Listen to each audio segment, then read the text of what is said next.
Hello everyone, welcome to another episode of the Wise Decision Maker Show, where we help you make the wisest and most profitable decisions.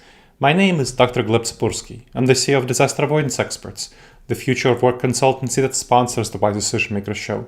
And today I want to talk with you about why a forced return to the office leads to worker power, increased worker power.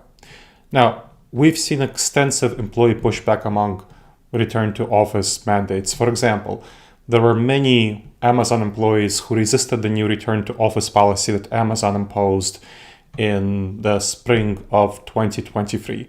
In fact, over 30,000 employees signed a petition against this policy, and over 750 actually staged a walkout and a public protest against this policy on the first day of return to work. And this policy and the pushback from employees aligns with other prominent companies like Disney, Starbucks, Tesla, and Google, and so on. Now, what's happening? Why are companies even doing this in the first place? Well, companies tend to claim that they need to return to the office for the sake of productivity. So Elon Musk is a prominent advocate of the return to office. He claims that remote workers are just pretending to work. They're pretending to work, they're phoning it in.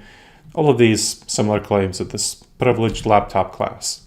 And Disney's CEO Bob Iger claims that nothing can replace the ability to connect, observe, and create when you're together with peers, which again comes from that in-person physical activity.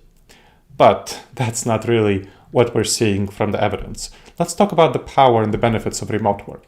Remote work actually ends up empowering workers through facilitating autonomy. And we know that autonomy is fundamentally important to people's creativity, to people's ability to be creative.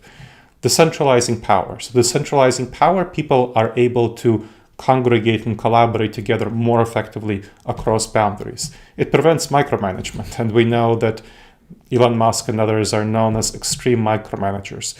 These factors are key for the modern knowledge economy. Research shows that they boost innovation, improve productivity, and increase employee engagement. So what's going on with the rise of worker power? Old school managers like Bob Iger, Elon Musk, they favor rigid and top-down structures. So Elon Musk is very much known as an extreme micromanager. He himself acknowledges that. But such a rigid approach is not really suitable for the modern economy, I can tell you that. This mismatch is what leads employees fighting these authoritarian mandates and results in empowered workers and labor unions. So what's going on? Well, what are the employer strategies? So the shift in worker power is happening in the context of extremely large, comparatively speaking, tech layoffs. Companies are less willing to offer a variety of perks like remote work. And Twitter and other companies are in fact using mandates to prompt voluntary quitting and avoid having to provide severance pay. In fact, I was talking to the CHRO of a company that provides significant flexibility to its staff, and she was telling me about another company whose CHRO she was talking to. So CHRO's Chief Human Resource Officer that acknowledged that they were using return to office mandates as severance to have people quit and not pay severance. So it's actually very much happening, and we can clearly see this. Anxious workers, as a result, are kind of hesitant of requesting remote work because of this economic situation. Still, these strategies are clearly backfiring. So for example, we are seeing them leading to an increase in labor union organizing. And there are a number of labor unions that are specifically being created because of return to office mandates that are seen as unfair, not based on any evidence. Employees might be anxious about their jobs, but together they form a labor union because they can press their case together, since unemployment rate is pretty low at under 4%. And in fact, tech workers who are laid off, that's an issue, they're finding new jobs in 3 months or less, showing the strengths of the labor market in tech work and others. So let's talk about some case studies just to illustrate what's actually going on. YouTube contractors in Texas went on strike. So these are people who are working for Alphabet, which is the owner of Google, YouTube, and other companies, against rules requiring them to report to the office. Most of these contractors were hired during the pandemic and always worked remotely. and workers say that 19 an hour isn't enough to cover the relocation costs, which the company isn't paying for.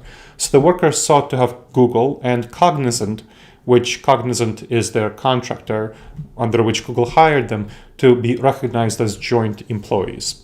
And so this is a strike centered around remote work and the legal structure of that contract. Another example. The Canadian federal government ordered public service workers to return to the office up to 3 days a week. But a survey of 14,000 public service workers revealed that 75% of them, of these Canadian government workers, preferred working from home. And Marc Briere, the Union of Taxation Employee president, says that it's unnecessary for all workers to return to the office, and there are many similar statements by union leaders. So they end up negotiating a settlement requiring an individual assessment of roles for time spent in the office. And that's definitely a much better approach, where you individualize the reasons for why do you return to the office, how much time do you spend there, to customize it to the individual needs of the person.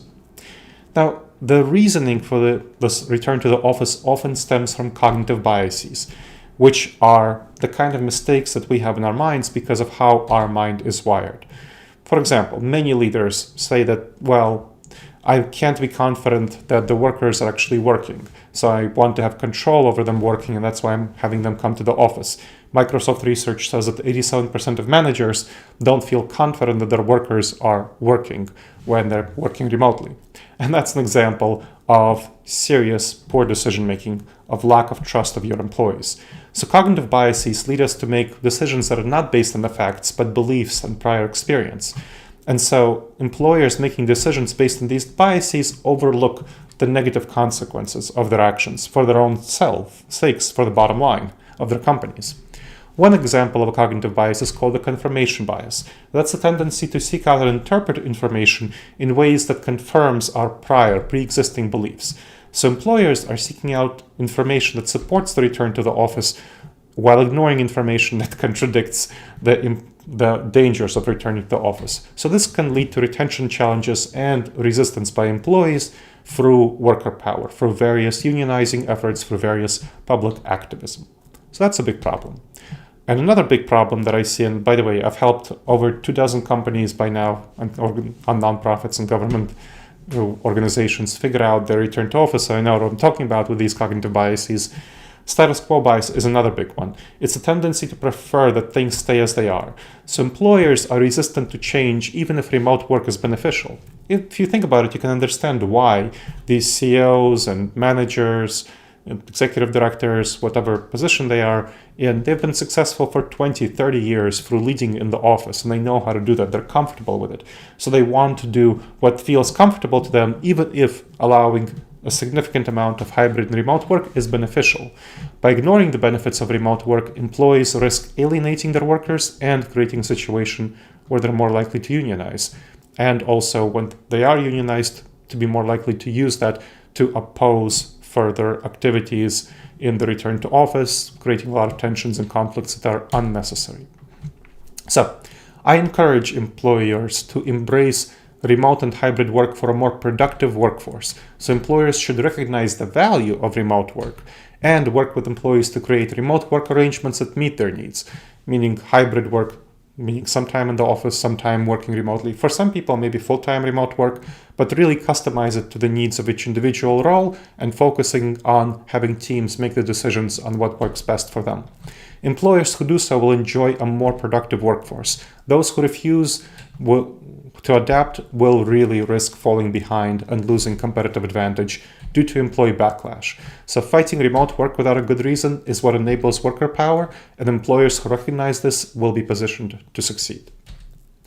I hope you've enjoyed this episode of the Wise Decision Maker Show. Please make sure to subscribe wherever you checked out the show and leave a review. It helps others discover the show, and it helps us improve the show.